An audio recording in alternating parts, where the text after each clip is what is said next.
Hello and welcome to a brand new episode of the Nerdpocalypse podcast. I'm your host, Jay. I'm here with my co-host, Micah. Hey. And old man Winter, Terrence. What's up? My eyes done failed me, folks. It's a good run. I just imagine people who've watched like since the beginning are like, what the fuck is going on? Terrence's glasses. Yeah. Father Time. That nigga's undefeated. He comes for all of you. You know. Not me. I'm still young, is what I tell myself. My glasses are in my bag right now. All right. There is plenty to talk about this week, so we're going to jump right into Checked Out. You two watched, both of you watched this, right? I did. Yeah, both of you spent your time watching a glorified bum fight. Tell us all about the Jake Paul versus Mike Tyson boxing match. Well, I'm I don't really follow combat sports. Boxing, wrestling is a combat sport, right? It's falling with style, right? Like it doesn't really count, right? So yeah, I really wanted to watch this to see how Netflix handles big live events.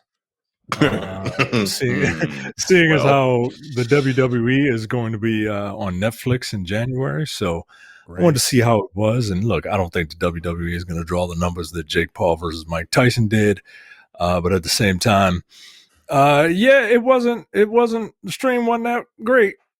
Lot of stuttering, lot of hiccups. They're not ready. They're not ready, and they're gonna try this again on Christmas Day because Beyonce is doing they're doing a halftime. Yeah, they're doing a football game, and Beyonce is going to do the halftime show. So we'll see. If you hear PTI. If you hear a lot of pardon the interruption. Yeah, if you hear a lot of like that show. If you hear a lot of oh no's happening, that means that the shit was delayed in Baltimore because it'll be the Ravens and the Texans on Christmas Day.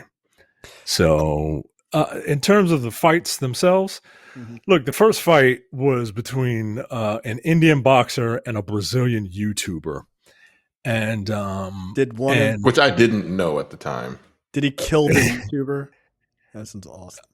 Rosie Perez was a big boxing fan, was doing color commentary, and she was literally laughing at these two dudes in this fight. She was literally laughing at them. Her and Roy Jones and Mauro Ranallo was trying to be professional, and Roy Jones and Rosie Perez were literally laughing at these two dudes. It was like, this is not a real fight. Like what are we doing? The Indian boxer won because he's a fucking athlete. He's a fucking boxer. Right. And this guy's a fucking YouTuber from Brazil. The second fight was okay. The third fight, the ladies, Katie Taylor versus Amanda Serrano. That's the fight that everybody said, oh, you should watch this fight. So I watched it, and I watched this white woman cheat her way to victory against Amanda Serrano. Which I wasn't a fan. I wasn't a fan at all. I kind of hated that. I was mad. That's pretty much what everyone was saying. Yeah, man. She's even Serrano's coach was like, maybe we'll get a different ref, who could see what's going on here. And stop this nonsense. The girl, she's got a giant head, and he kept hitting her in the head. The nigga said that Katie Taylor had a giant head, yo. That shit was funny, head. And he kept hitting her with a big head. She was, man. She kept leading in with her head. I'm like, even before she busted her fucking eye open, which was disgusting, I'd have been like, you know what, this fight is over. I'm a bitch. This hurts. It was gross. I saw the image of it. It was pretty brutal. Literally busted it open to the white meat, man. And Serrano was like, "No, I'm gonna continue to fight." And she kept hitting her in her fucking eye. I'm like, all right, you know what? cool. And then to lose, right? And just to hear Katie Taylor sound like Brad Pitt from Snatch and shit. I hear a goddamn thing she said. Periwinkle Blue. Like, what the fuck, yo? What the fuck are you talking about, yo? Anyway, and then Jake Paul versus Mike Tyson. Jake Paul beat Mike Tyson, and you know, I don't want to hear anybody talk about professional wrestling ever again. This shit was ridiculous, and Mike knew he was taking a dive from the second he came out with the hangdog look on his face, and he knew it was the look of a man who knows he's about to sell out. And you look at that fight, and one, Mike is an old man, like he is, yo, like he nigga's my mother's age, yo. right, yo, like he's an old man. Like, I get it, like he's the baddest man on the planet, but like, yo, he's an old man fighting a guy literally 3 decades younger than him. This was a circus, just like pretty much all of Jake Paul's fights, because Jake Paul doesn't fight boxers. The one time he fought someone close to an actual boxer, he lost. Everyone else he's fought MMA guys or basketball players. What? So yeah, it was a weird fight, but like I bought into the nostalgia, right? Like everybody wanted to come out and see Mike Tyson just in a ring one last time, and you know, it was nice until it wasn't, and you know. It was what it was. Netflix, get your shit together. Come January. I will say this. I saw a couple of clips of Tyson clearly pulling punches. Like there was one where he could have just done like this massive overhand right and knocked his fucking head off, and he just stopped because from my understanding, it was like in his contract he couldn't knock out Jake Paul, which okay. Wait, what? Yeah, there was some like bullshit. Is that real? Like because there's something like he would get less and less money the shorter the fight went on, right? So like there was like actual financial incentive to just kind of let it drag out, which keep the fight going. Yeah. I mean, I can believe it, right? Like, and you know, Mike Tyson has never been he's never played the long game, right? And he was getting tired, man. And as he was getting more and more tired, like it just looks sad. You know what I mean? It just looks sad. Like here's this fucking young guy trying to beat up on a visibly tired old man. Like it just, you know, and then he did a little bow and all that. Like, oh, thank you so much for doing this. But look, man, Mike Tyson got $20 million for that shit. And, is he broke? You think he's broke? I don't think he's broke, but I don't think he certainly wasn't he certainly wasn't like managing his money properly. I don't think, but I don't think he's. On top of fucking Don King stealing a lot of that shit, also. Right, exactly. But I don't think he's broke. But you know, he got a quick payday he got a $20 million payday for a half-hour work. So it is what it is, I guess. Can I just say this? Wrestling's real and boxing's fake. Let me just say this. Can we stop paying attention to this white guy, please? For the love of God, can we just stop? Like, yes, can we just stop? Just stop watching this guy. I mean, to his credit, he did get those 2 women paid the most they've ever been paid for a fight. Sure, fine. Yeah. Then let him be a promoter, but stop going and watching. This whole thing, like, I think this whole thing was his promotion. Yeah, whatever it's called. Yeah. Look, I'm fine with that. You want to be the new Don King? That's fine. I don't give a shit about that. You want to help boxers make money and get it out there? That's cool. But your fights are fake. Like they're fake. I don't understand why anybody thinks they're real. Like when he beat, I forget who the former MMA guy was that he beat, and it was like, oh, see, he's Anderson really good. Silva? No, it wasn't Anderson Silva. I forget who it was. It was another He black. did beat Anderson Silva. He did beat Anderson Silva. Jake Paul did? Yes. All right. All right. Like this is fucking stupid. Like this is just fucking dumb. What, Anderson Silva? Oh my god. All right, fuck right off. All right, yeah, that's fucking dumb. In Brazil, all right. Oh, Anderson Silva's really not known for his punches. No, he's not. No. But still, I mean, that's gross and weird. Yeah, just stop. Please, just stop watching this guy's fights. For the love of God, just stop. It's just shit is just stupid to me. And I hope if you're gonna be in a fight somebody for real. Fight a real boxer, like somebody that's your size that is an actual boxer right now, so they can knock your fucking teeth out. I would pay to see that. I'm really all for just rich, privileged assholes to get beaten up on national television or worse. Really, these. Also, when he won, he was like, "I think it's a new day for America." Like, all right, nigga. Yeah, he's a MAGA person too, yo. I mean, just put the fucking red hat on. I mean, I think Tyson kind of is too. So it's like, all right. I don't think Tyson gives a fuck. Yeah, I don't think that motherfucker smokes weed and shrooms all day. That's all. Like he's. Well, no, he was mad that Biden didn't make. He wanted him to let all the people out of prison for weed. And it's like, Mike, I hate to tell you, but not really how government works. But okay, like we don't really need to talk about states and federal laws. Can you just smoke more weed? It's cool. We all love you. All right, Micah, you watched Saturday Night? Yeah. Did you watch this too, Terrence? Yeah, I saw it.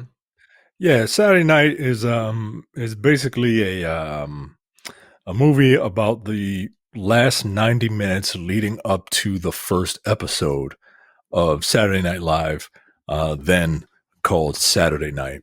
And it's you know those episodes of The Bear where it's like it's just an episode of them working and in a stressful environment. That's what this was, but for comedy.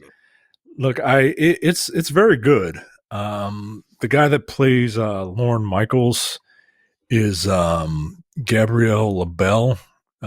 He's good. People are like, "Oh, this is an Oscar-worthy performance." I don't know about all that. Really? Yeah, like just because he's the lead, right? Like, people are wild, yo. People are wild. But I think the movie is good, particularly if you like Saturday Night Live. Like I watch Saturday Night Live every week, pretty much. And that I do not understand, but well, I mainly watch it for Weekend Update. Yeah, because those two motherfuckers are funny. Look, everybody who was playing a famous person in this movie pretty much nailed it. Yeah, Lamorne Morris, his fucking Garrett Morris was really fucking good. That's what I was gonna ask. Really is that like his son, nigga? It was fucking spot on. It was great. I was like, wow, this is. He does a number of impressions. His Denzel impression is actually pretty good too. Yeah, it's pretty solid. Yeah. Right. I don't know who played George Carlin, or if they just went in a time machine and just dug up George Carlin and just told him he was to good. come. He was really good. Yeah, he was 70s really, Carlin. really good. Yeah. Dan Aykroyd, Dylan O'Brien played Dan Aykroyd. Was very good. Who else? I don't know what the fuck Dick Ebersol actually looks like, so I couldn't tell. It's Matthew Reese as George Carlin. Oh, that's funny. Yeah. Okay, he's a good actor. Yeah, he was one of the Americans and Paradise. J.K. Simmons played Milton Berle. Look, I had to look this up. That's funny. I had to look this up because, like, Milton Berle, one, he's got one of the best lines in the movie, right? I know exactly what. He's got one of the best when he's lines. Talking to Chevy Chase. Yes, when he's talking to Chevy Chase. And then right after that, he's got one of the most memorable scenes in the movie. Right. So J.K. Simmons stole the show, man. I had to look it up. I was like, did this shit really happen? Did this shit really happen? Because, like, a good cast. Milton Berle's a wild boy if that was the case. But yeah, it's a pretty good movie. I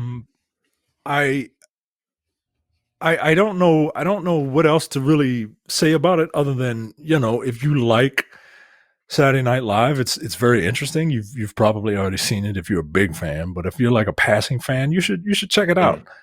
And then I watched the first episode of Saturday Night Live because I'm like, oh, okay, let me watch the first episode of Saturday Night Live, and I turned it on, and then I immediately turned it off because it wasn't for me. But what did you think, Terrence? No, I actually liked it a lot. It was one of those things where, I want to see what the people who they got, the actors they got to play these people, and like you said, they nailed it, right? But overall, the movie was solid. Like, it was just chaos and hectic, and I'm like, how much of this is made up, and how much of this was real? Because there was one point where he left to go, and he went to like some restaurant and picked up this writer. I'm like, I feel like that didn't happen within 90 minutes before the fucking show started, right? Right. But hey, you had this. Was it 90 minutes? Like, was the movie? I don't know if it was real time. I think that's kind of. Right. I think it was like 24 real time. Right. Right. They kind of fudged it. If you're like a SNL historian and you probably seen fucking documentaries and read books and all this other stuff about it. But like, this was cool. I enjoyed it a lot. The dude playing Chevy Chase, because apparently Chevy Chase is a fucking dickhead. Yeah, he nailed his fucking character. Chevy Chase. The cast is really, really good. Like, if for nothing else, just to watch it for the cast and how accurate the portrayals were for these characters. He looks like a young Chevy Chase. Corey Michael Smith. Yeah, he does. Your boy cousin Greg played a dual role in this movie. Greg. Who was he in this? He played. Oh, he was funny. Oh, he played Andy Kaufman and Jim Henson. Oh, that's probably pretty good. His Andy Kaufman was like I would say a caricature. Yeah, it wasn't quite like Andy Kaufman. Jim Carrey, you know what I mean? Yeah, Jim Carrey's Andy Kaufman was fucking flawless. Yeah, it really was. But yeah, man, it was a pretty good movie. I enjoyed it. I had a good time with it. All right, I was very interested to hear how Lamorne Morris's Garrett Morris was. So no, it was very good. It was very good. All right, that's cool. A little over the top, but it was still really good. Yeah, I mean, I feel like Garrett Morris is a pretty over the top dude, so like that makes sense. All right, next up, I did not have a chance. Who the fuck finished this? I finished it today. It took me 5 hours, but I finished it in the theater. Obviously. Before you tell us how terrible this movie was, no, that's I made it 17. I made it 17 minutes, and I was like, you know what? I don't give a fuck about what the hell is going on. I hate all of it. I turned that shit off. 17 minutes. I tried. You don't know if Micah liked the movie. Let's hear. You're right, Micah. What did you think of Megalopolis? So yeah, we're talking about Megalopolis. Was 17 minutes? Was that about the time where Adam Driver was quoting Shakespeare?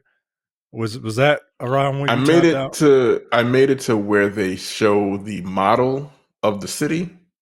Where Adam Driver and Giancarlo Esposito shows up, or whatever, show up at the same spot, and there's like a giant model of the city underneath them, and they're on like scaffolding above it.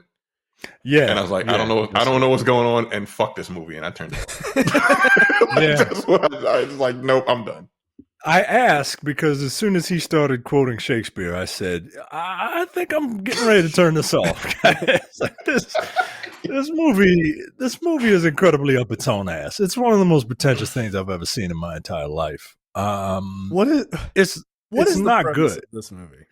So, nigga, I told you the premise. Some nigga created Megalon. I want him to repeat it because I want the audience to hear. Oh, I know what it is. So Adam Driver warning.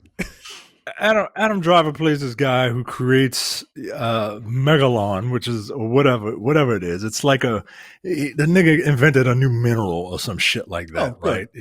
and it's basically about like power structures and the wealthy people that like run those power structures.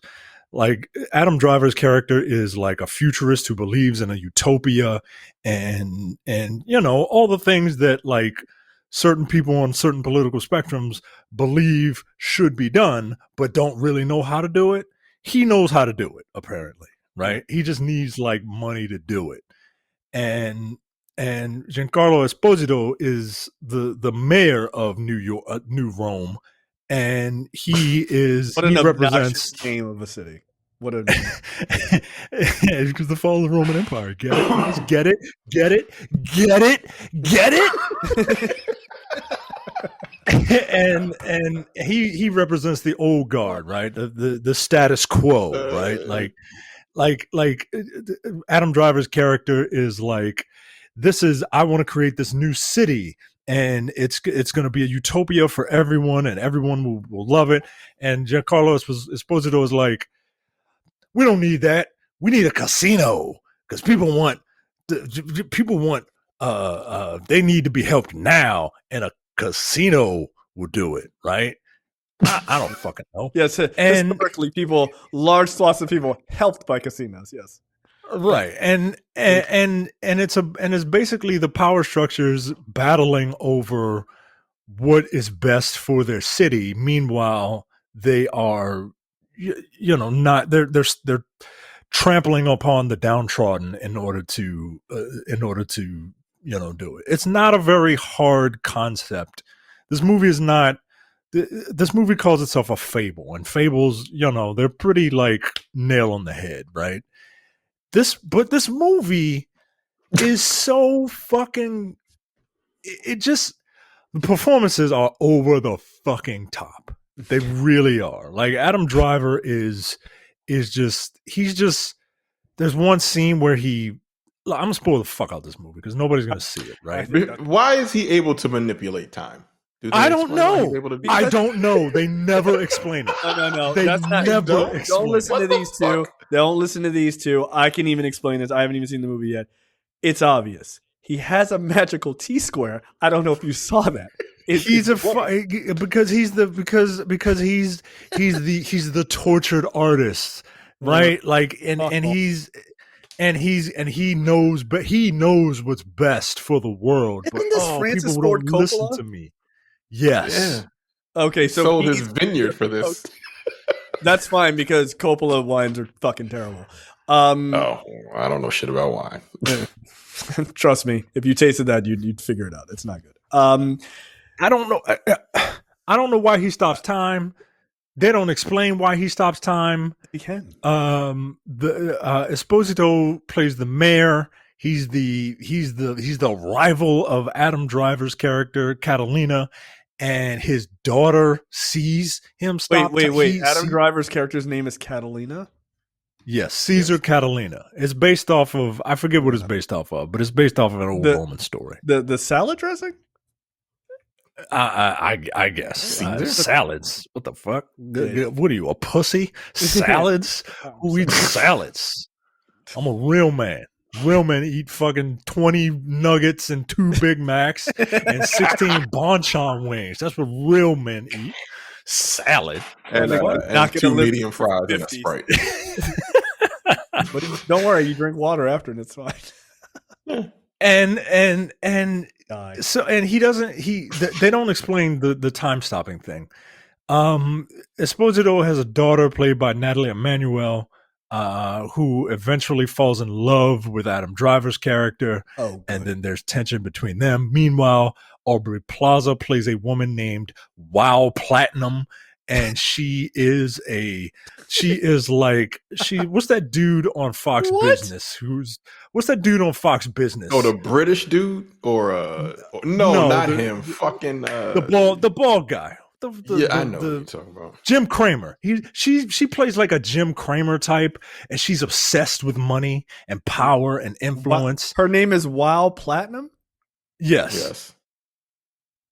Spelled exactly how you think it's spelled. WOW Platinum, right? Wow Platinum. Right? Like that's her name, right?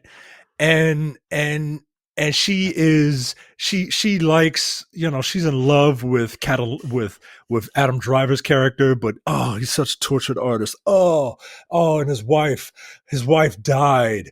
And he can't love again until he meets Natalie Emmanuel, and then he can love again, I guess, some dumb fucking reason. And Shia LaBeouf plays Adam Driver's cousin, who he's jealous of, but the movie doesn't really tell you why.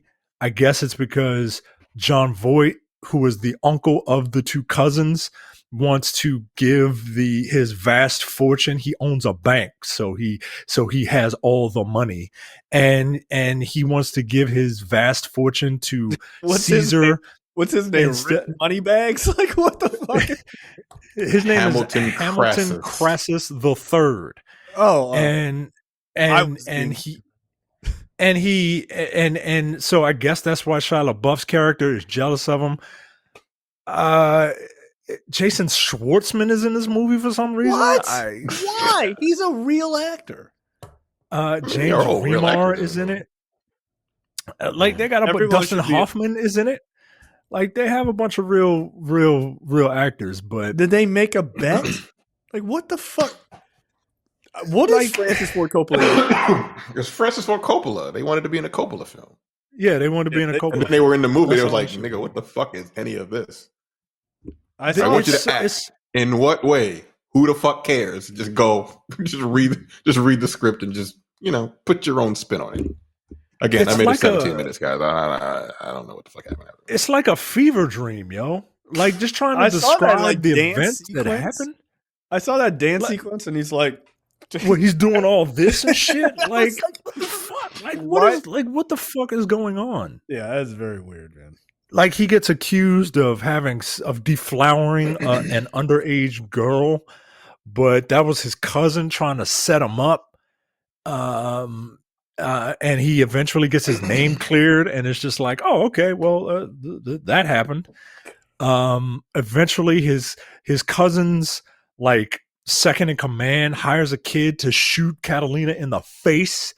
So they use the megalon, the minerals or whatever, to fix the hole in his fucking face, because he got shot point blank range in the face. So they use this fucking white people's vibranium to fix his face and shit. And it just it didn't kill him. No, right. Being shot in the face, Terrence? Being shot in the face? No, being shot in the face didn't kill him. Well, what kind of a stupid question is that? What kind of stupid question is that? Being shot in the face at point blank range with a hole the size of the mask that Kano from Mortal Kombat wears. Like, what the fuck? Like, meanwhile, there's a Russian satellite about to fall onto New Rome and destroy the Earth for some fucking reason. About, exactly, Terrence. What the fuck am I talking about? This shit is fucking wild, yo. It's wild. Holy shit, man! Why don't you head back to the club? Like, that was the club. Yeah, that's a lie. Yeah, that's the meet cute, Jay. That's the meet cute between these two star-crossed lovers. Eventually, Earth implodes and we're all sent home. Good lord! Eventually, Jon Voight's character is married to Aubrey Plaza's character, the Jim Cramer like financial like person, because she's obsessed with like money and power. So she marries this old man to have influence, right? But she still is in love with Adam Driver's character, and she freezes Adam Driver's assets because she needs him she wants to lure him back. And this is why, and then fucking Jon Voight's character is who owns the bank, so he owns all the money. He realizes that Aubrey Plaza's character is in cahoots with Shia LaBeouf's character to try and overthrow him. So he kills them. Do you know what he kills them with? Take a guess. Is it the minerals? No. A Megalon gun? No, don't be ridiculous. He kills him with a bow and arrow. He kills her with a bow and arrow, guys. A bow and arrow. He's sitting there in bed and he's got the bow and arrow under the sheet, right? And it's hidden, right? Well, you say, well, how do you hide a bow and arrow? Under a sheet, right? Oh, he comes over because he's a crazy old man. He's like, look at my boner. Look at my boner. That's a line that John Voight says in the movie, guys. Look at my boner. And then he goes, surprise, it's not a boner, it's a bow and arrow. And I know you've been trying to take my money, bitch, so I'm going to kill you with my boner bow and arrow gun. And he shoots her right in the chest. And it shoots Shia LaBeouf in the leg and in the asshole. Because this movie is fucking stupid. This movie's dumb, yo. Wait. All of that sounds immediately one of the stupidest things I've ever heard. But I do, from a technical point of view, was it a bow and arrow or like a crossbow? No, nigga, it was a bow and arrow, not a fucking crossbow, like a wrist-mounted cross. No, it was a bow and an arrow, and that's insane. Bam! Like it's wild. He had time to shoot her crazy. In the chest, and then to shoot him in the leg, and then subsequently shoot him in the asshole as he's running away. Yes. Wow. This movie's fucking wild, yo. This movie is fucking wild. I hope the credits ran the second it hit his asshole, and he was like, "Ow, my asshole!" And then it just the credits as well. Fade to black. No, because the people had to rise up, right? The people were having an uprising because they were tired of these two warring factions. They were tired of all the rich people fucking doing their whatever the fuck it is they're doing and not paying attention to the common man, the working man, right? So they start to rise up, but then Adam Driver's character comes back and says basically like, no, we're gonna build my utopia now because I'm gonna work with my rival Esposito because I got his daughter knocked up, so we're going to work together now and build my utopia, and then everyone's going to like it. And then they do, because he's the tortured satellite artist. Fall and kill everyone yet? No, it doesn't. No, it's just falling, Terrence. It's just a Russian satellite falling, and we don't know what happens. That's for Megalopolis too. Nigga, this is one of the stupidest fucking movies I've ever seen, man. I can't wait to see it.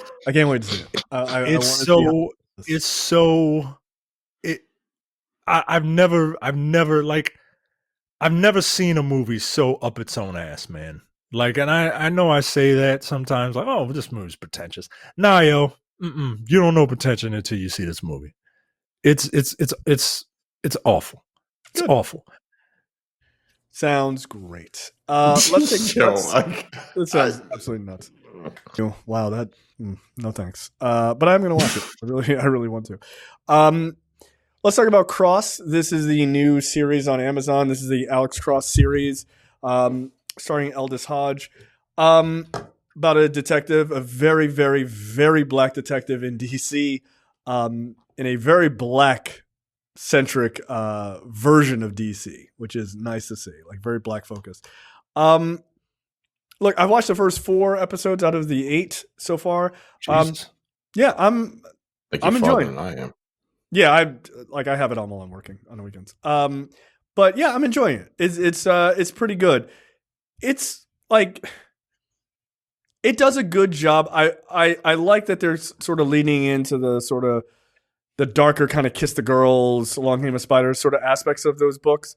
You know, the more twisted like kidnappings and all that other shit. Like it takes really that kind of kicks off in the 3rd episode heavily.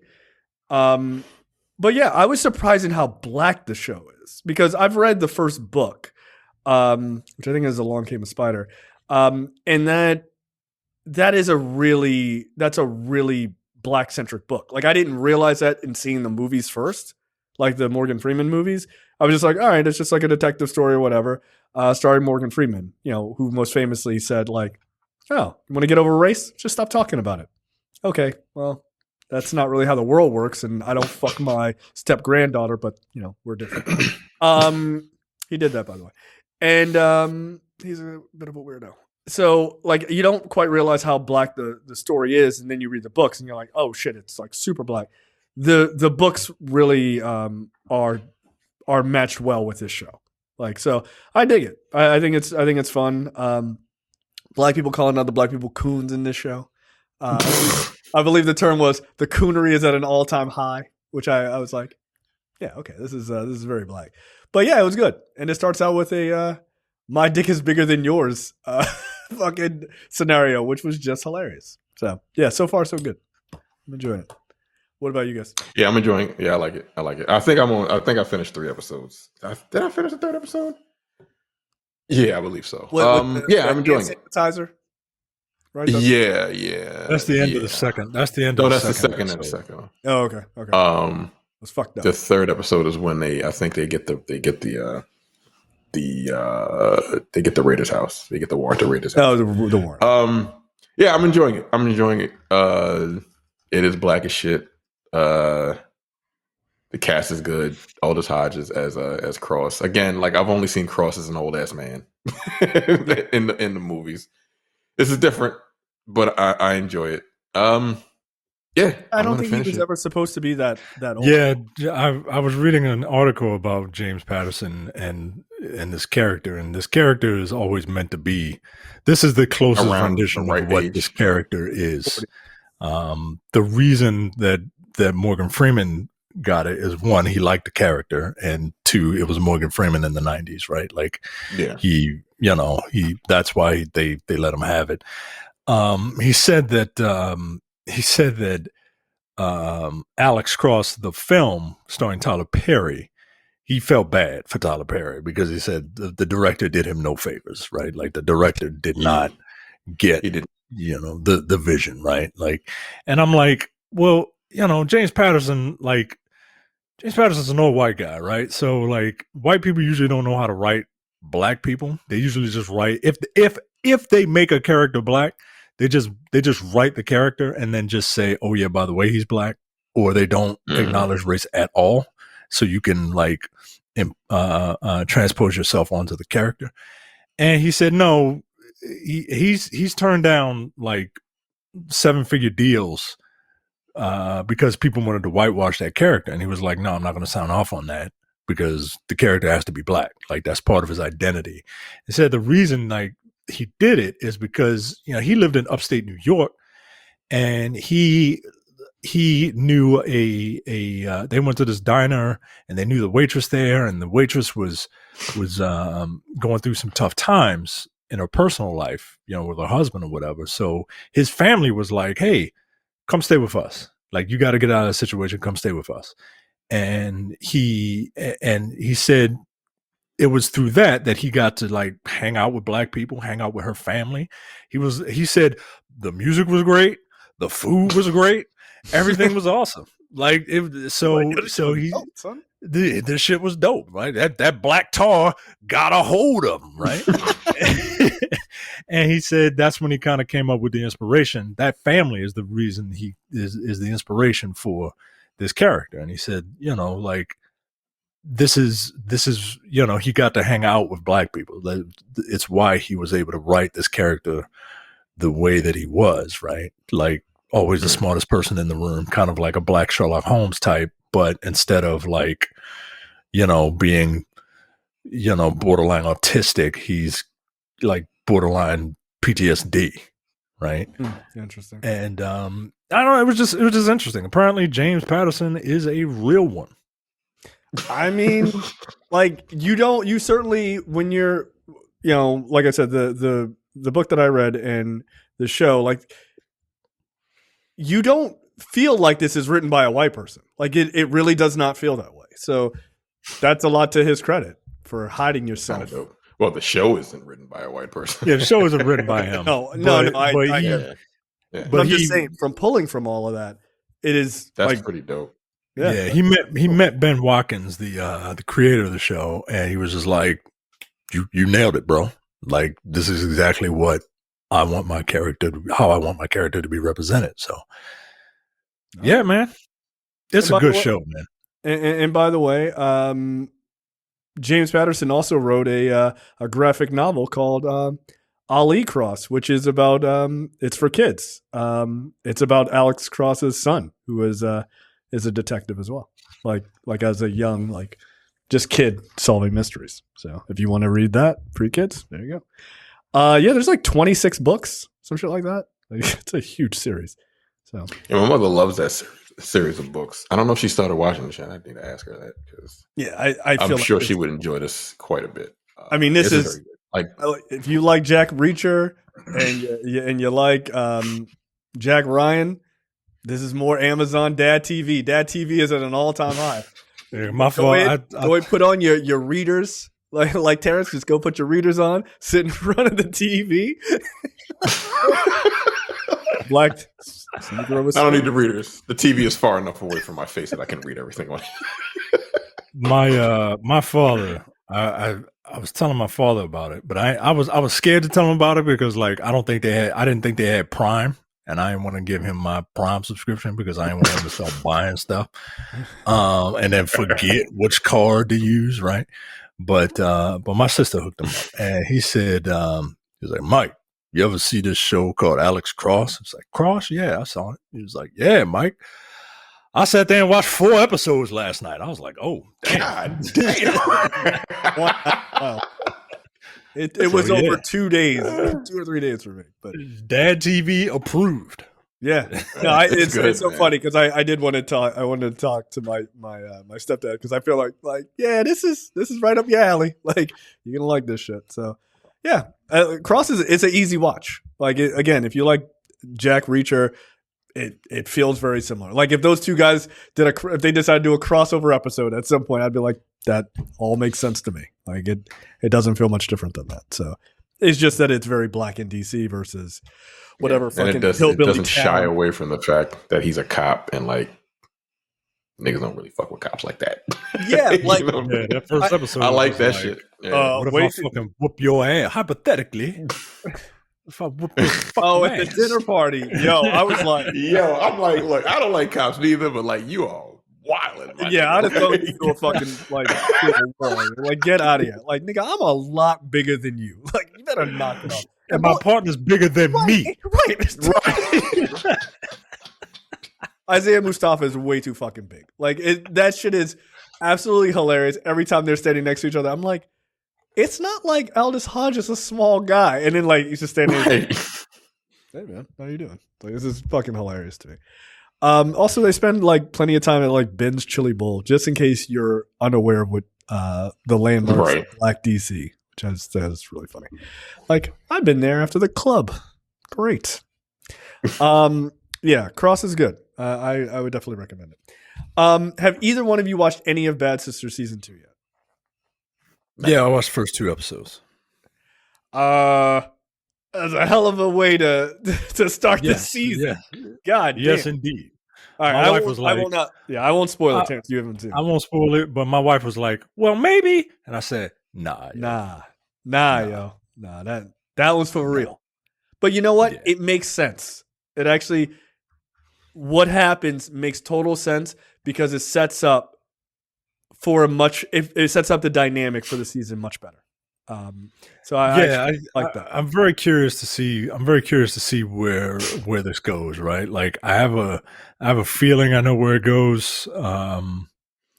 What's his name's sister is one. She's a really and Roger's and sister. 2. Yeah, Roger's sister, and 2, she's the woman from Killing Eve, the older woman from Killing Eve, not Eve and not Killing, but I couldn't remember. But she's a really good actor, and she plays a devout like Catholic, super religious person. And those type of people are just fucking wild to begin with. So she when does the self-flagellation shit. Yeah, because my wife was like, "What's she doing?" I'm like, "I think that's like her penance or some shit." Yeah, right? that's like Opus Dei shit, right? Like yeah, yo. And she was like, "Oof." No, we're not that religious. Like, no, we never will be. Like, y'all don't even go to church. Like, you log in, okay, from the internet. Like, knock it off. I got a kid. I got No, really? That's what it is. I got no, yo. Now you got two. You got two excuses. Yeah, I got two excuses. One skinny excuse and one big fat one. One big fat one that scratched me on my neck earlier. Yeah, see? Yeah, bit you last week, scratch you this week. Goddamn. Yeah, I don't know what the fuck his problem is, yo. I told my wife, you was in the way. That's the fucking problem. Get out of here. I was like, I don't know why. I need him to stop being so aggressive. I need him to stop being so aggressive. He's hungry. That's why. Give him a 2-piece McNugget. See what happens. I give him energy. And more force behind them overhand slaps. He's like, good. I need more protein. Let's fucking go. Right. He pushes my older son down. Yo, I said, stop falling. He thinks it's a game. Stop falling. Nah, yo, you gotta, like, you need to get your center of gravity. Yo, that little boy. Yeah, yo. Like, hey, man, I was like, you better knock that shit off. I was like, don't let him push you. He's like, do you want me to push him back? And I'm like, yes. I don't want you to push your brother, but I want you to push other people, right? Like it's a weird line, right? Nah, like, you don't fight your brother. Fight. Yo. Not yet. He's 2, nigga. Like yeah, and look, he fucking you up. Get out of here. Like, nah, yo. Nah. I'm not raising a Jake Paul, yo. I'm not raising a guy that's literally gonna fight somebody that's like can't take it, right? Well, you push people. You gotta fix something up. You push people to push you back. That's not your brother. Nah, that's what you do. Nah, you gotta learn somewhere because your little brother's turning into Mike Tyson. Wait till he's 3. Wait till he can talk. Wait till he can talk, and you can like I'm an older brother. You know. You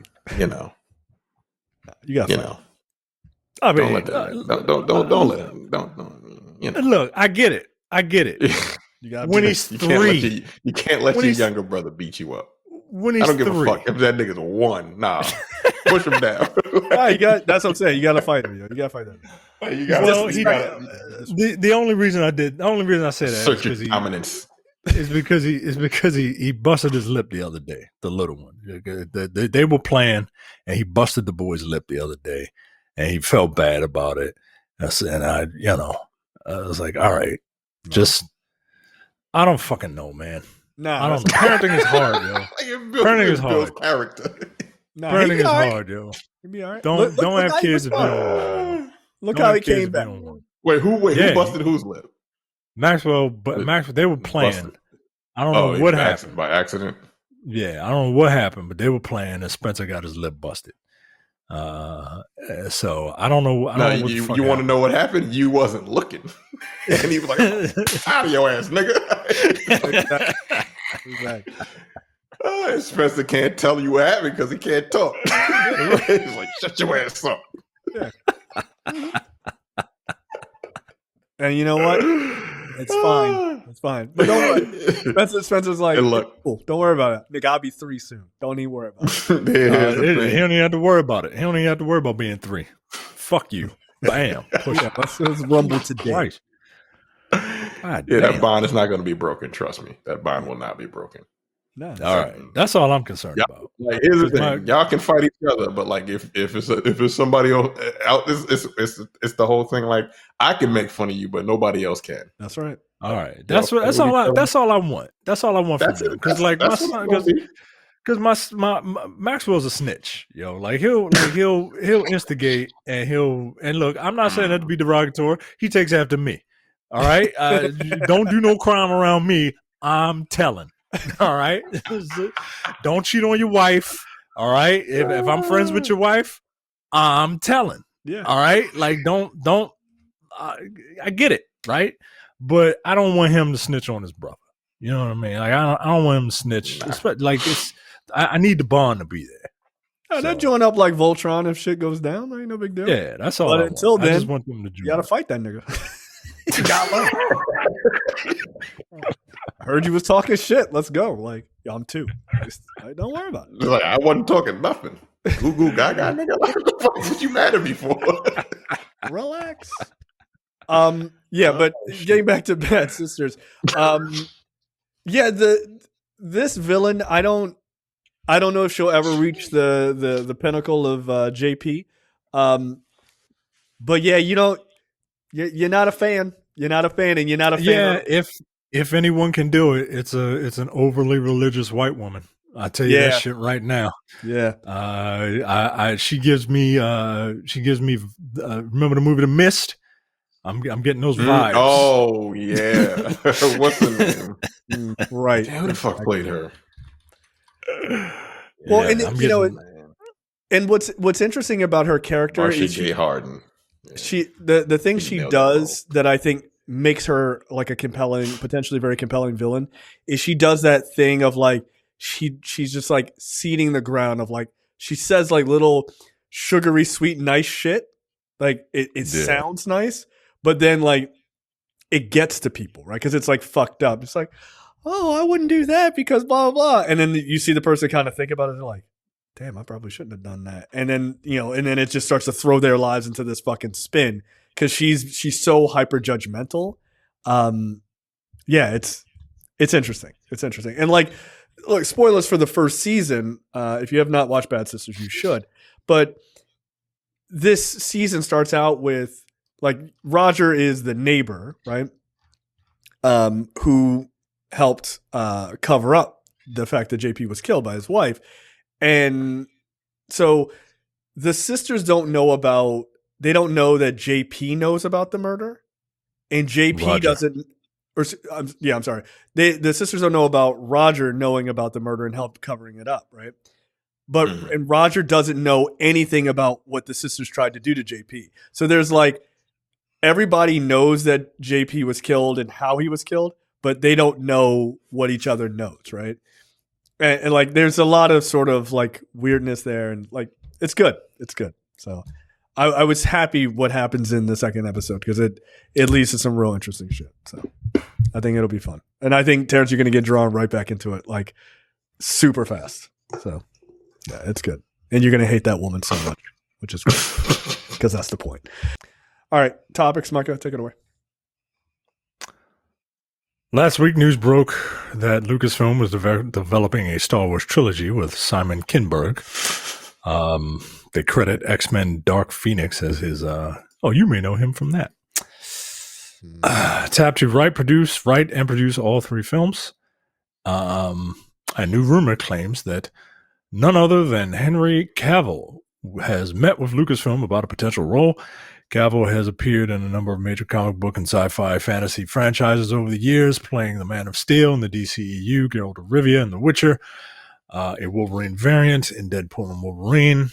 The actor has spoken about his love for the franchise, and some scooper claims that he has had discussions with the studio about possibly taking on a role in Star Wars.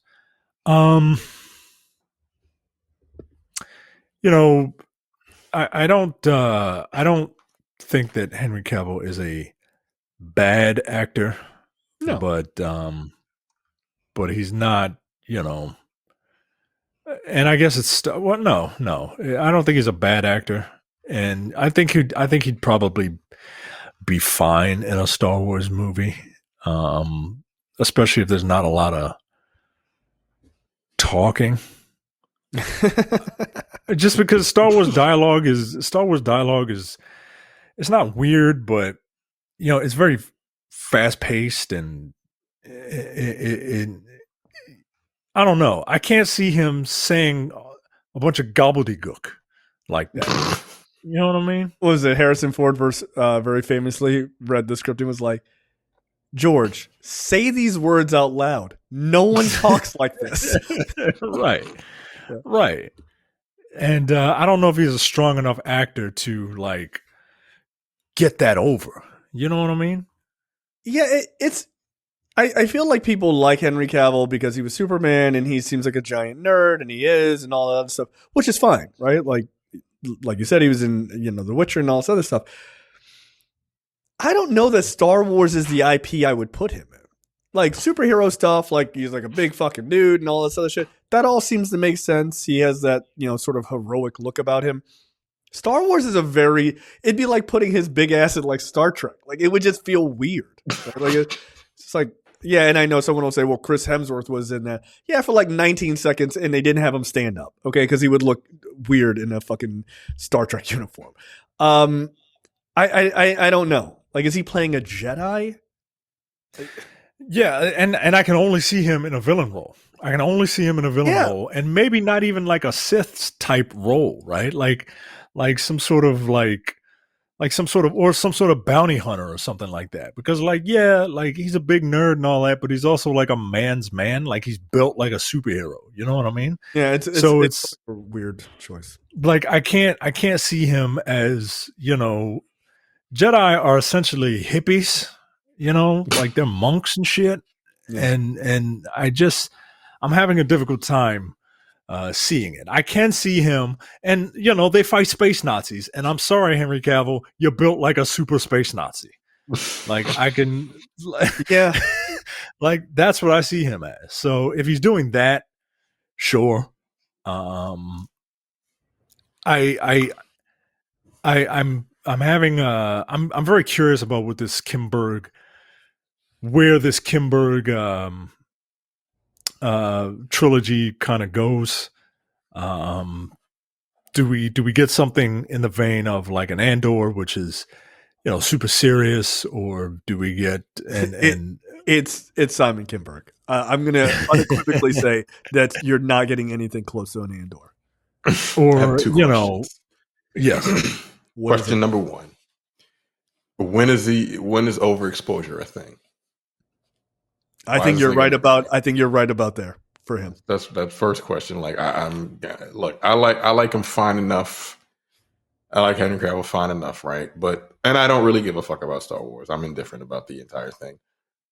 And two, Simon Kinberg writing this trilogy. Is this like really gonna happen? Like, is he really legitimately going to write? I really wish they would just say April Fools and not do this. nigga, it's November. I know. Right.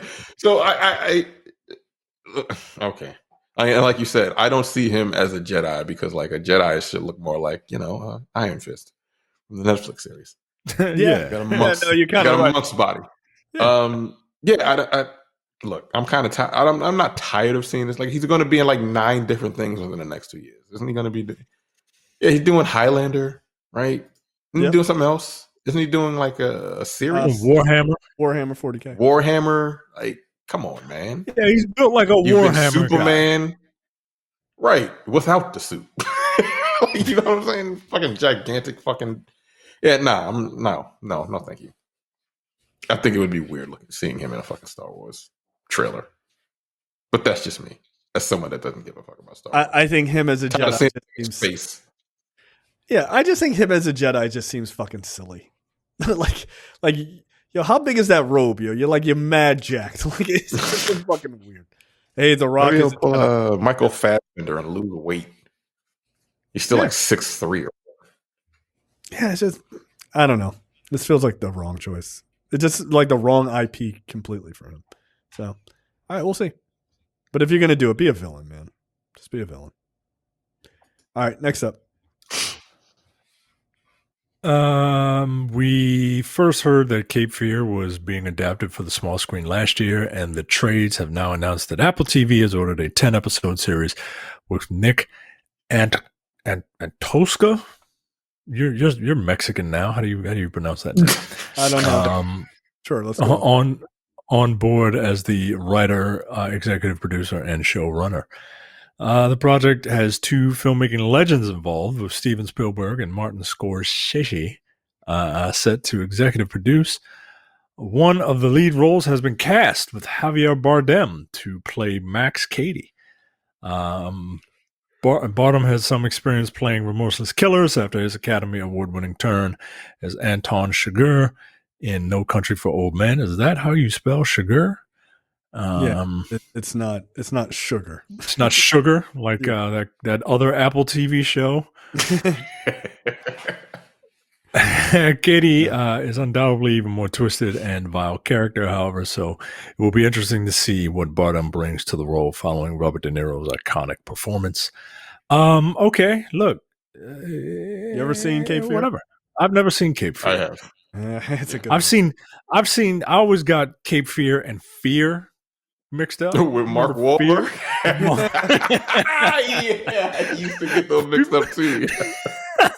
Yes, Martin Scorsese's Mark Wahlberg film. I don't even think I know what Fear is. Mark Wahlberg plays a stalker, basically. With Reese Witherspoon. Oh yeah, I'm sure this is. Yeah, there's one iconic scene from the trailer where he's screaming into the peephole of a door or some shit. It's fucking. So basically, like, they just followed Mark Wahlberg around, harassing Asian people as he sees Asian people walking down the street, throwing rocks and shit. All right, he can see you. Oh man, yeah. Cape Fear is a very good movie. The trailer is in this article as well. It's weird, man. It's not necessarily a weird movie, but that character is fucked up. Like, he is really fucked up. Yeah, this is going to be a 10 episode series. So that'll just draw out the fucking insanity of that character, which is great. Because I remember when I saw this, I was like, all right, we're at the 2-hour point. Like, we could kill this guy at any point. Because, like, you're doing a lot of inappropriate shit, and it makes me uncomfortable. And De Niro is very, very good. So, yeah, okay. I'm fine with it. Terrence, I have to imagine you enjoyed this movie. It was pretty good. I don't know if I would need a 10 episode series for this, though. Yeah. I'll check it out. Javier Bardem is a good actor, so yeah, I want to see what he brings to that role, because Robert De Niro was really good in that movie. Now, this is fucking creep. Yeah, he really was. Now, this show is based on the novel The Executioners, which inspired both the original 1962 film and the De Niro one. So, all right. So maybe there is a lot more there in that book. So we shall see. All right. Next up. All right. Sony came to Netflix and was like, hey, guys, I got a movie for you, dude. Would you like to buy it? And they looked at it and they said, no, we don't want to buy this. We don't want to buy it at all. The movie in question is Zachary Levi's Purple Crayon. Netflix refused to buy Sony's new animated film, Harold and the Purple Crayon, as part of a new content strategy based on the children's book of the same name, directed by Carlos Saldana. The movie stars Zachary Levi as the titular character, Harold, who lives in an animated world where he can create anything by simply drawing it. His adventure begins when he enters the real world and discovers there's a lot he doesn't know. Ahead of its release, Harold and the Purple Crayon prompted baffled reactions online, particularly because Zachary Levi's character is typically depicted as a child. I think something might be wrong with that guy, and it's way before I found out what his political leanings are.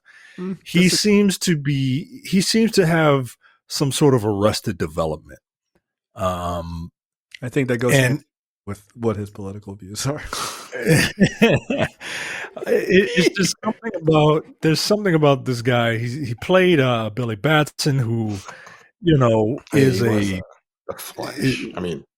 Shazam. Yeah, who is a child who gets zapped with the Zoltar machine and becomes big and a superhero, right? But the problem is that, like, from what I understand, I've never seen those movies because, like, they didn't look good. Is that the actual child actor playing Billy Batson was more of a grown up than Zachary Levi. Yeah, from what I understand, he's acting more childlike. And then he was Chuck, who is a character that's kind of goofy and I don't know, childlike. And then there's this movie where he's an adult who is playing a child, but he's I don't know, man. I'm like, Yeah, there's just something about like him wanting to be like a kid again. And look, I get it, right? I'm sitting in simple pleasures. Look, I'm not throwing too many stones, right? Because like I'm literally sitting here with a fucking Green Lantern toy on my desk, right? Because I'm a fucking child too. But at the same time, like I don't want to be a child. You know what I mean? Yeah. I don't know, man. Apparently, this movie's a piece of shit too. And he's been blaming the downward turn on his career on people they know I'm a Trump guy, so now they hate me, and they like, nah, yo, like some of this shit just don't look good. Yeah. No, not like I've never even heard of this fucking movie. Probably for the best. Sucks to be you, bro. I don't know what the fuck to tell. Like I don't know. Like Netflix was like, no, I'm good. Yeah. Also, there's something about grown men who like, I don't know. No, fuck it. There's something about grown men that like he reminds me of Blippi. You know what I mean? And I don't even know what the fuck that is. Exactly, because you're a grown fucking man who doesn't have children. You're not really supposed to know. Like, yeah, there's something wrong with that, yo. There's something wrong with that. I'm sorry. Like, it's like I know children need like male figures in their lives, right? And so I get it. But like, hi, I'm Blippi. Like the fuck, nigga, Blippi has a 5 o'clock shadow, bro. Like, come on, man. There are several Blippies now. Like, I just can't. He doesn't do it anymore. Like he passed it to like there's an Asian Blippi. There's an Asian Blippi now. Yeah, I mean, look, and then there's Mika as well. There's a black woman. A black woman? Yeah, that like I don't know, man. I don't know. Maybe it's my. I grew up in the 90s, guys, and we had gender roles in the 90s, and I'm not saying that was good. I'm not saying it was bad. I'm saying I'm programmed a certain way. So give me grace as people do, as people say when they say something they know they're not supposed to say, but say it anyway. Give me grace, guys. God's working on all of us. Isn't that what you people think? Yeah, it's just, I don't know, man. It's just kind of creepy to me. It's just kind of creepy. Yeah, Zachary Levi. Yeah, look, creepy. I think Zachary Levi should play Blippi in a live action movie that I'll never watch. And it's pretty close to that. Yeah, look, Netflix is also saying like, look, we're not going to just take all of your fucking hot garbage, Sony and all these other movie studios, because they want to. They're having this problem where they think that the narrative now is that Netflix is where everybody dumps all their bullshit. And so they want to start rejecting things, not just building a massive catalog, and start making more original stuff. I'm here to tell you the reason people believe that is because it's true. It's true. It's not some sort of made up narrative. Like my wife literally turned on Netflix today and last night, she was like, Netflix has a lot of garbage on here. And it's like, yeah, it's mostly garbage. Every once in a while they hit like a baby reindeer type of thing, right? Like they just like super nail it. But for the most part, yeah, it's a bunch of fun. So now let's face it, like they luck up, right? They're not. It's a law of averages. It's just the law. They're not right. They're not. They don't look at this and they're like, "Wow, we got the next big hit on our hands." Like, nah, yo. Like they're shooting at everything and hoping to get something. Yeah, and look. At least once every about 6 months, they get a fucking banger, and everyone's talking about it, and it's the shit, and that sustains those subscriptions for that next 6 months. It's like, because that, like, just about every 6 months, I'm like, why the fuck do I still have Netflix? And someone's like, have you seen Baby Reindeer? I'm like, God damn it! Like, I'm back in, and that's basically it. Like, they don't really have much else. So, I guess douchey in the purple crayon or whatever his name is a thing you'll never see, which is fine. If I never see Zachary Levi again, I don't care. I don't give a shit about your career. Has he explained himself as to why he's a Trump guy and why he's so fucking hard up to like, you know, profess his allegiance to that? I would just assume that his brain doesn't work very well. That's it. Well, What else? What other reason? he's the brain of a child. Yeah. Right. He guess this will tell you everything he needs to know. From his Wikipedia, first thing under politics, Levi identifies as a libertarian. Well, there you go. Oh, well, there you go. The politics of a 13-year-old. What's mine is mine, and what's yours is also mine. Shut the fuck up. Stupidest fucking political ideology of all time. All right. Let's continue into more topics. Comcast plans to have massive cable spinoff. This is kind of interesting. This almost never happens in Hollywood. So apparently Comcast is spinning off MSNBC, CNBC, Universal Kids, USA, Oxygen, and the Sci-Fi Network, according to a person familiar with the matter. Only Bravo, viewed as an important feeder of the programming to the Peacock streaming service, will stay with the NBC TV business. So yeah, they're spinning all of that off. This new unnamed company is going to be worth like $7 billion. So yeah, they're only basically keeping USA, they're keeping like the theme parks and shit that they own, and then just kind of spinning off all those other ones that I named. The new NBC will consist of its broadcast operations, NBC News, NBC Sports, Peacock, and the company's theme parks. That's it. So they are getting very lean. My guess is they probably just can't afford to keep this much of a behemoth of one company. So. All right. I mean, it's fine. What? Got to break up. So you got to break up the companies before you got to break yourself up before someone else breaks you up. Do you think that's it? Right? Like, no, I don't know why. I don't think there is any chance of government breaking up. Well, not now. Television. Right. Like any big TV company. Yeah, Lena Khan is about to be fired. Yeah. So I think if anything, the only companies that are likely going to get fucked with, potentially if they don't bend the knee, which means they definitely will, are the social media companies, like the big tech companies. I think they've been very explicit. Like the incoming FCC head of the FCC has been like, those companies need to be broken up because they were unfair to our fucking dear leader once on a Facebook ad or some shit like that. And because they're such fucking thin-skinned little bitches, they want to break these companies up for that reason.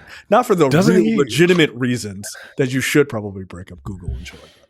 Yeah, they want to break them up to strengthen Truth Social, I would suppose, right? Yeah, that's correct. Yep. Also, does anyone not see something wrong with that? Yeah. People with functioning brains, unlike Zachary Levi, they would know. Like, what the fuck? I have zero respect for you if you voted for that guy. Fuck you. Just fuck you. I hope your career fucking dies on the vine. He was apparently, according to his Wikipedia, he was an RFK guy.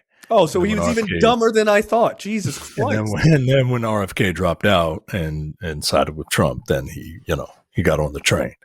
Yeah. Cool. So you don't believe in to be the party of like whales and touting masculinity and all of that, like masculinity and manliness and all that other shit. Yeah, them niggas is wild pussy, dog. All of them.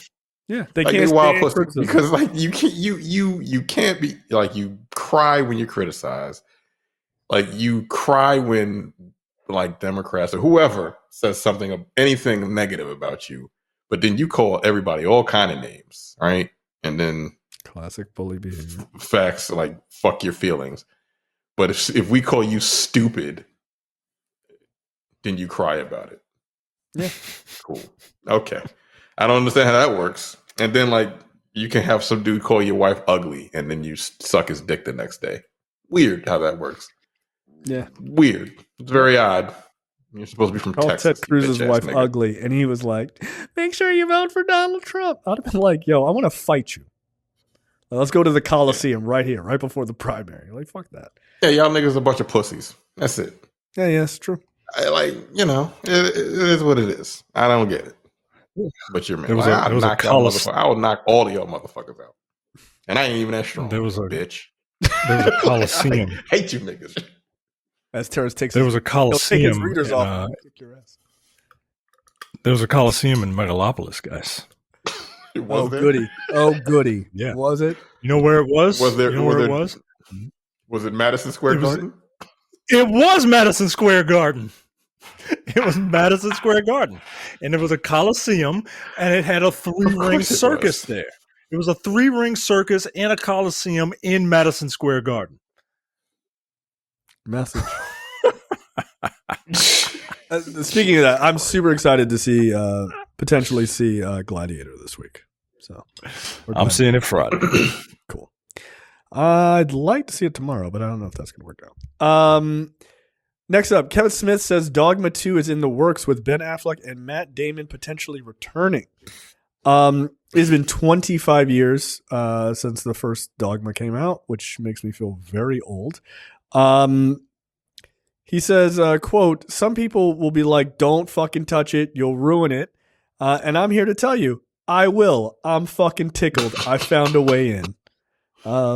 Spoken like a guy who really does not give a fuck, which I appreciate. Kevin Smith sounded confident that Ben Affleck and Matt Damon will reprise their roles as the fallen angels Bartleby and Loki after Smith helped them save their film Good Will Hunting without so much as a thank you at the Golden Globes and Oscar speeches. They owe him. Quote, I've been able to hold that over both of their heads for 25 fucking years, which is why they keep showing up in all the movies.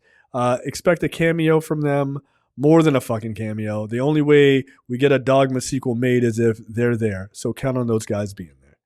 Yeah, it's kind of fucked up. I like Dogma well enough. Yeah. 25 years ago, that's a hell of a gap in time. Too bad Carlin is now dead. He had a role in it too. All right. That's fine. Again, I like Dogma as well. So it'll be interesting to see what they do. Like, damn, like, Carlin's gone. Alan Rickman is gone. Yeah. Yeah. So that's fucked up. So yeah, look, I don't think he's made a good movie in a long time, to be honest. I think probably the last movie I enjoyed was probably Clerks 3, Clerks 2, honestly. I thought Clerks 3 was, I'm trying to think. That was 2 years ago. Yeah. No. I didn't see Clerks 3. Yeah. Because it looked bad. Yeah. Clerks 2 was probably the last one that I liked. I mean, Jay and Silent Bob reboot, I didn't even bother watching that either. So, yeah. 2006 was the last time I saw anything by him that I even enjoyed. So, look, if he can pull it off, that's fine. But no, that's not true. Red State is probably the last movie of his that I really liked. Red State was great. But that's a very different style of movie for him. So, yeah, we'll see. Micah, have you ever seen Dogma? Dogma was the first Kevin Smith movie that I ever saw. In the 90s, I was going through my atheism phase. I watched a lot of Dogma and listened to a lot of Graydon Square and Christopher Hitchens and Pangolette of all people, right? Like, those guys are fucking assholes. I was going through that phase of my life, and it's still like kind of there. Not the Pangolette stuff, but the questioning of religion is still there because like it doesn't make sense, but it does. Okay. I actually really enjoyed Dogma. I'm looking at the View Askew-niverse. It's kind of the only one I really like. It's the only one I've seen multiple times.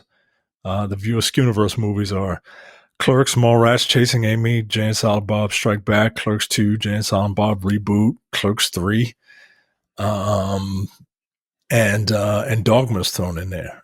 And Dogma is the only one of those that I've seen multiple times, so it's the only one that I actually really, really like. Look, Zack and Miri Make a Porno is pretty goddamn funny. Like that's actually a legitimately hilarious movie. Clerks was great. Mallrats was great. Mallrats is very for its time. Clerks was just a great movie. Chasing Amy is a very good movie. Dogma's a very good movie. Wait, Clerks, that's the one y'all said I would like, right? Yeah, it's in black and white. I don't think he would like Clerks at all. No, I tried to watch it, and you didn't. You like were it. wrong. Yeah. You were wrong. I was like, "What the fuck is this?" But again, that was like 94. That was 94. Yeah, I was like, I don't understand this. I'm not white, and I don't understand the 90s. I'm not white in the 90s, and I don't get it. I'm not white in the 90s. No, that's true. You're not. Tusk I found to be disgusting. I did not like that movie at all. Pretty gross. Yeah, I hated it. Yoga Hosers looked fucking terrible. Yeah, like anything after Red State. I never watched Cop Out because that looked bad. That looked fucking terrible too. But anything after Red State, I didn't see. Besides Tusk, I did unfortunately see that. So yeah, all right. Next up, Sophie Turner is officially Lara Croft in the upcoming Amazon Tomb Raider series. All right. It is what it is. Okay. I don't hate it for it. Yeah, whatever. It's the Phoebe Waller-Bridge show, right? Yeah. Mm-hmm. That's why I'm watching. You can literally put damn near anybody in it as long as they can read what Phoebe Waller-Bridge writes. I'm perfectly fine with it. Look, if she doesn't have triangle boobs, I'm not watching the show. And it's Amazon? Yeah, this should be. Is it going to be called Raider or Tomb? Right? Because they love their one-word titles. Right? Or Croft. It'll probably just be called Croft, maybe. I hate that. Yeah, I don't like none of that. No, I don't either. There's a high chance that the executives at Amazon are like, yeah, let's just go with Croft. That's pretty good. Like, just call it Tomb Raider, you dicks. But yeah, all right, that'll work for me. I think she's a solid actress. I liked her on Game of Thrones. She's just not a person I would have thought of for this role. So I'm looking for. I want this to be kind of what fills the Mr. and Mrs. Smith sized hole in Amazon's programming at the moment. That show had a lot of action. It was well written. It had a lot of globe trotting. Like they looked like they put money behind it. And that's kind of what this show calls for. I can see that. So we'll see. And just start at the reboot story, the game, the reboot series that they did for the games. Just do that story, like just do that. Put the supernatural shit in there with all the weird samurais and all that other shit. Do all of that, but like stick to that because I like the idea of like her father being dead and all that other shit. I hate it when they did that recent movie. It was like, surprise, he's still alive. Like, why is McNulty still alive? He was like living in a cave. I was like, yeah, it's like, what's going on? It made no sense. Like, just go all out with that story because that's what makes that interesting to watch. So it's gonna be a little weird if she's in a bunch of like warm places, but always is like the whitest person they could find because this woman she is fucking pale. But yeah, all right, that's cool. I got no problem with it. Again, just not a person I would have thought of. All right, What the Fuck brought to you by JTD from the Edit That Out podcast. Micah, take it away. An elderly woman who thought the noises coming from beneath her home were made by animals was shocked to find that a naked man was living under her house. Okay. The 93-year-old woman recently got the shock of her life after realizing the bizarre noises she had begun to hear from beneath her home over the last few weeks were not made by animals, but by a man who had settled there. The woman and her family usually heard strange noises under the house during the night, so they assumed that they were made by dogs or wild animals passing through the crawl space. But last Thursday, the noises became particularly louder when this man had to take a shit. They became particularly louder and seemed to be made in response to them walking through the place. They began to suspect that something wasn't right, so they called the police, who found a naked man who had appeared to have been living there under the house for quite some time. Let me see. Usually, where do you think this is? What do you think this is, Jay? Living under somebody's house, walking around naked. This is some British shit. All right, I'll give you guys a clue. It is in the continental United States. Florida. Yeah, that's what I was going to say. It is Los Angeles, California. By way of Florida. It's probably Los Angeles, California by way of San Francisco if it's some random naked man just squatting under someone's house. Yuck. Getting the unwanted guest from under the house was quite the task, as he didn't want to come out. Police spent hours trying to talk to him to help him crawl out. Well, guess the race. Come on, buddy. Come on out. You know what? Then they tried to intimidate him with police dogs, but he didn't seem to be worried at all. And at the end, they had to force him out with tear gas. He refused to leave. He wasn't scared of the dogs, and the first two attempts to gas him didn't fish him out. It's a bizarre thing. It was probably uncommon, in this day and age, people are looking for shelter. The man was identified as 27-year-old Isaac Bentecourt, and he is suspected to have lived under the house for the last 6 months. Bentecourt. 6 months? Yeah. Wow. 6 months. Just his naked ass. Half a year? Yeah. His naked ass just sitting there. Pull that shit off. It was just like Parasite. It's just like that movie. Yeah. Way, way more disgusting. Wow. Yeah. All right. Terrence, you're up.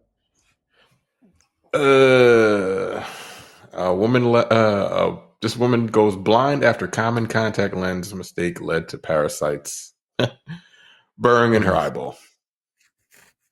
A woman left blind in her right eye is urging others not to make the same mistake she did with contact lenses. Licking them? 23 began. She probably washed them. Not taking them out. Threw it on the ground. This woman began experiencing the worst pain she'd ever felt a few days after a trip to the beach with friends in this place in August.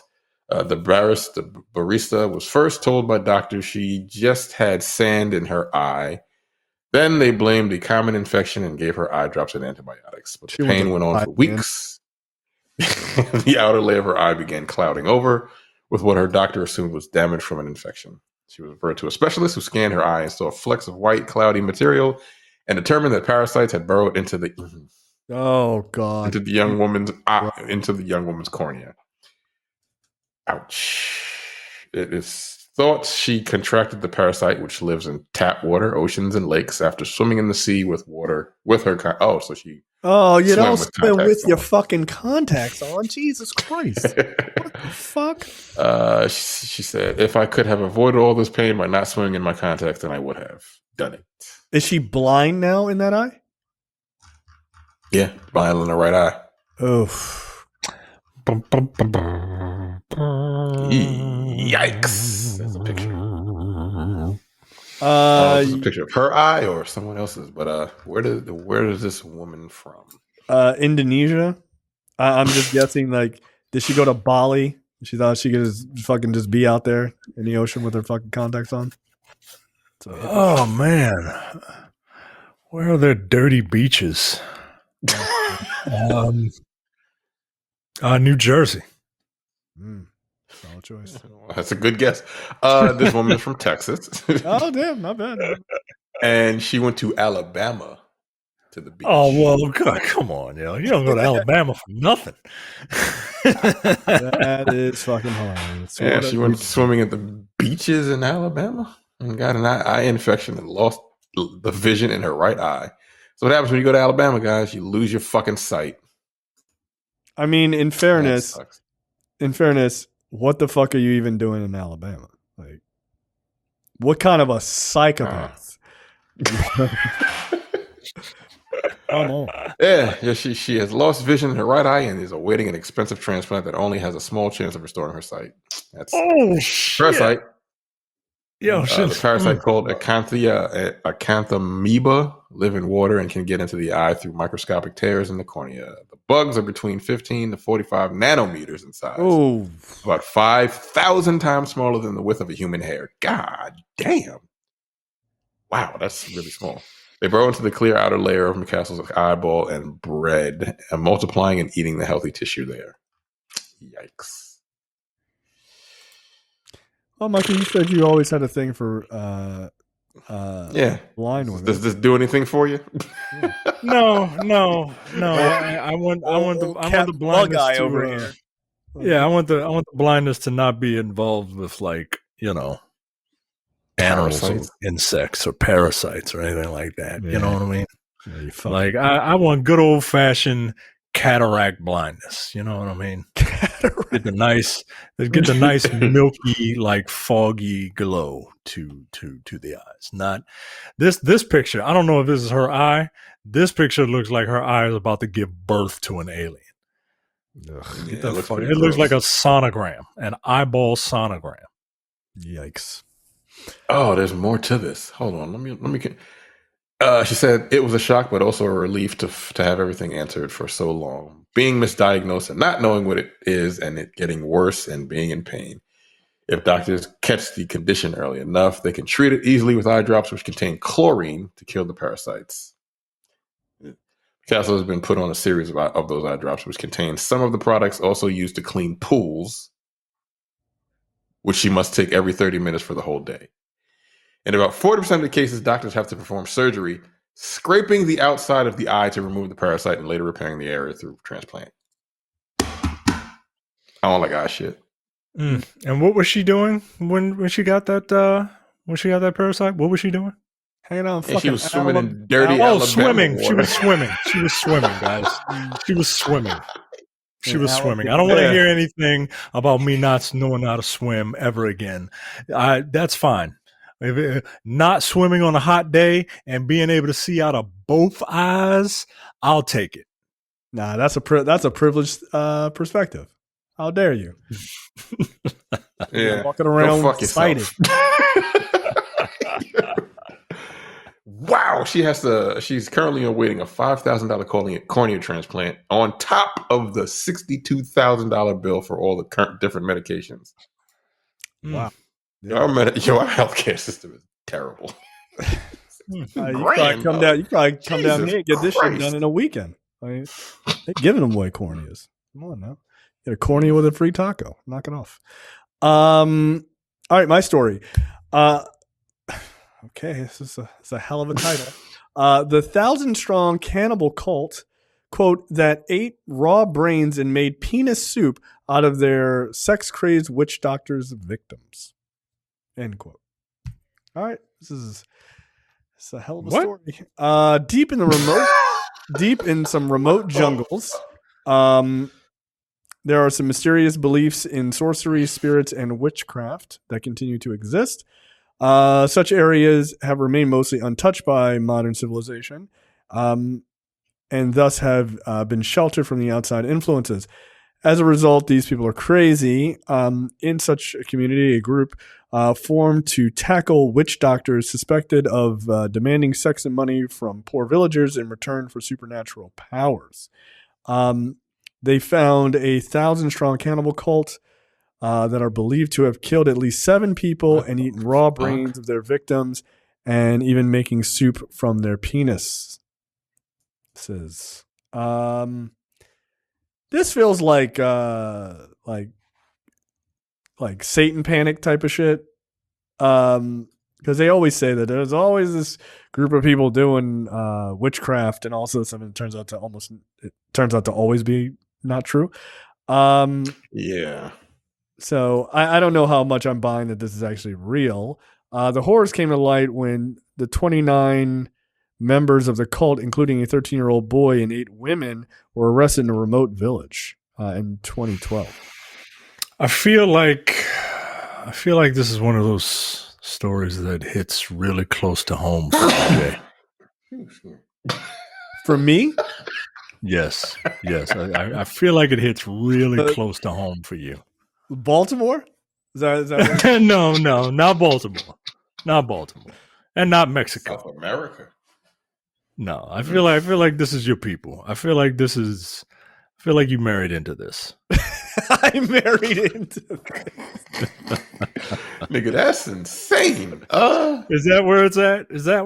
I didn't want to say it, but like, no, talk your shit. No, talk your shit. So I can clip it. I feel like I feel like those people I think the people who did this really, really like Indiana Jones and the Temple of Doom. That's okay.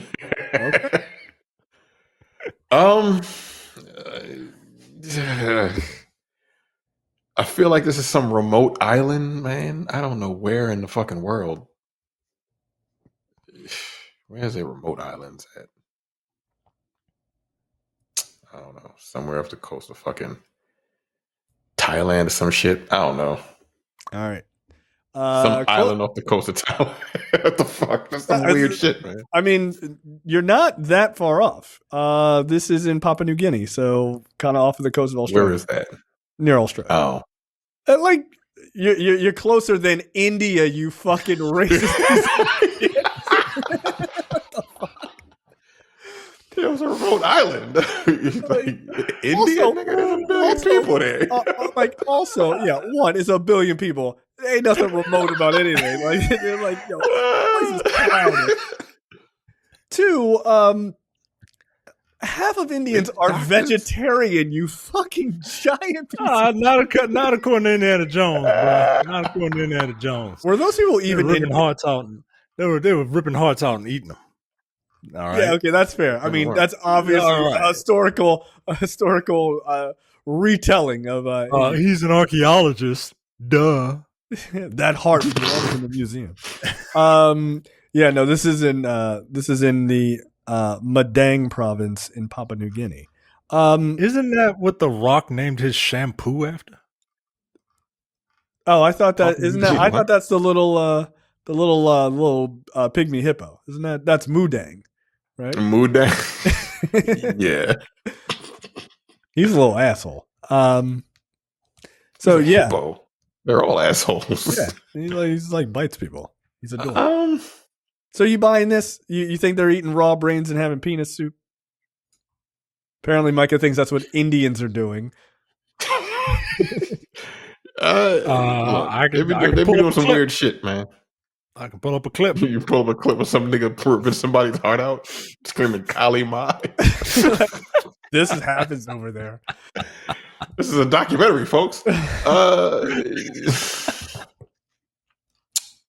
Yeah, sure, why not? Yeah, humans are weird. Yeah, this is from Daily Mail. So I'm gonna throw this in the bin of not fucking buying it. I think this is just some racist shit they're coming up with. But yeah, you never know. I mean, there are some of those tribes on some of those islands that they don't let. No, you walk over there, they fucking put they will kill you. Yeah, immediately. Yeah. Hey, look at my boner! Look at my boner! Ha! Just kidding. It's a bow and arrow. I have to see that. All right, trailers this week. First one up is the Amateur, starring Rami Malek. This feels very similar to Mr. Robot, but Mr. Robot, yeah, that's what I. So I feel like he's gonna fucking kill this role. It's like he's done this before. He's just not a person losing his mind. He's just a bit of a like weird data crunching nerd for like the CIA. And they show a video of his wife getting murdered. They're like, "Hey, just check this out. We got it in HD. You want to see?"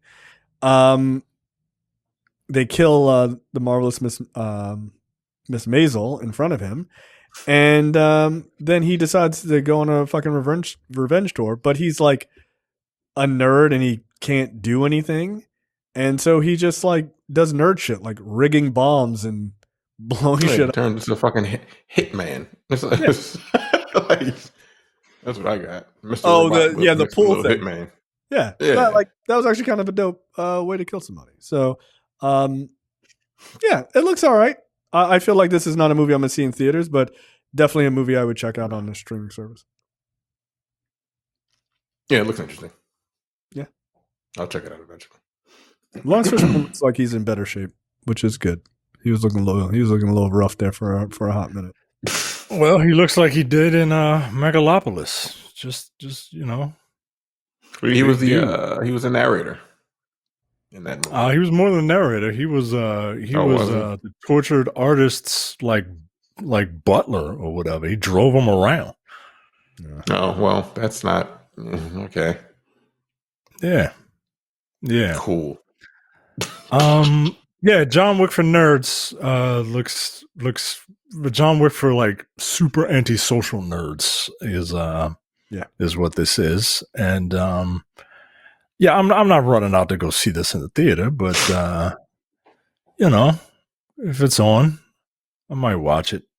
Yeah. It Rami Malek looks like he'll do well because like a CIA crypto like topographer he seems like that, right? He seems like kind of a weird guy. He is a weird guy. Yeah, it's fine. All right, there you go. Next up, subvert expectations, I guess. Yeah. The Agency. This is a limited series on Paramount Plus, starring Michael Fassbender, who is a covert CIA agent, ordered to abandon his undercover life and return to London. When the love he left behind reappears, romance reignites. His career, his real identity, and his mission are pitted against his heart, hurling them both into a deadly game of international intrigue and espionage.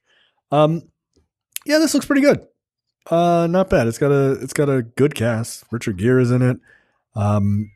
I forget the black woman's name that was in Jodie Foster Turner Smith. Yeah, she used Jodie Turner Smith. Yeah. She used to be married to the dude from like Dawson's Creek or whatever. Yeah, Pacey. Joshua Jackson, something like that. Yeah. So yeah, I think this looks pretty good. So I would watch this. I just hope it's like a limited series. I'm not trying to watch like 24 fucking episodes of anything. Yeah, this is a hell of a cast for a Showtime show. You know? Yeah, Showtime is not where I would. Yeah, they're not really known for their like. But then John Bernthal was in that one movie, that show Gigolo, which was American Gigolo, which wasn't too bad. It was pretty all right. Oh yeah, and Jeffrey Wright is in this.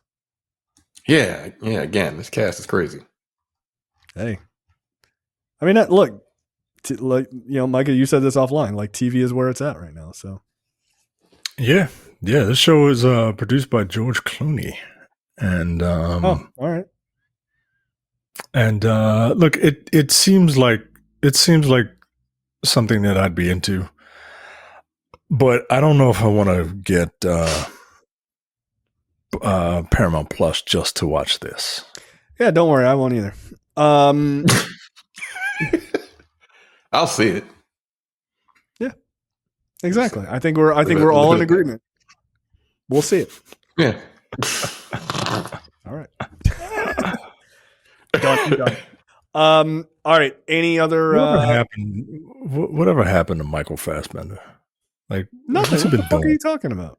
Like what's he been doing? When's the last thing he was in? He was in what was it? Hitman, or the no, killer. not Hitman. What the fuck? The killer.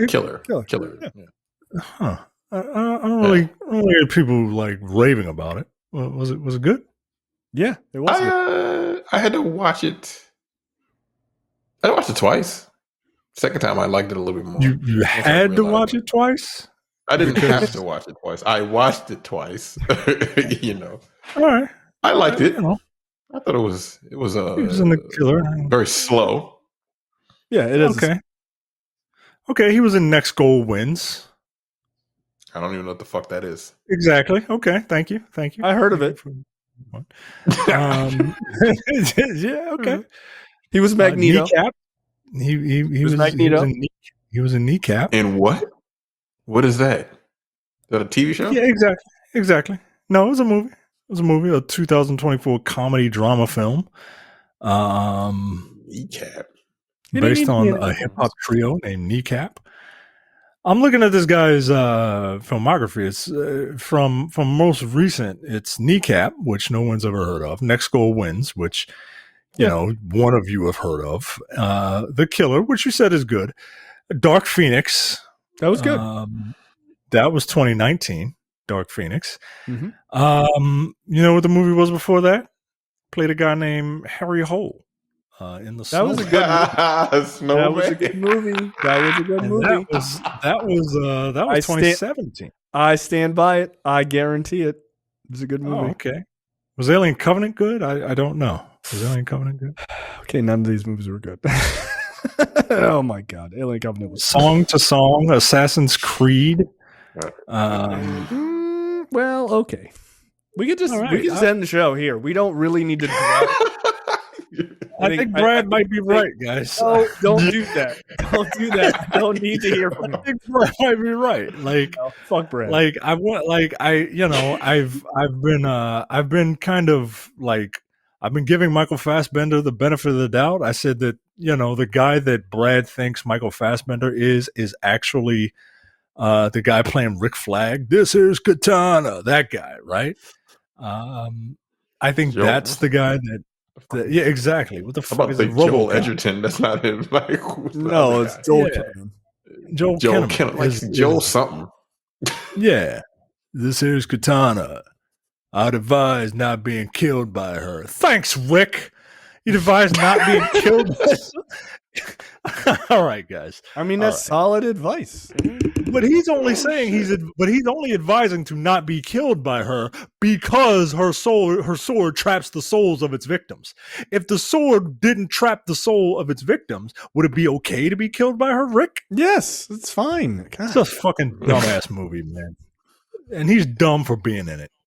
Well, I mean, in fairness, they brought him back only to kill him in a more brutal way in the remake. So that was cool. I think we all appreciated that. All right. That is it for us this week. We will see you guys next week for another episode. Take it easy. Go off to the club. Ugh, God.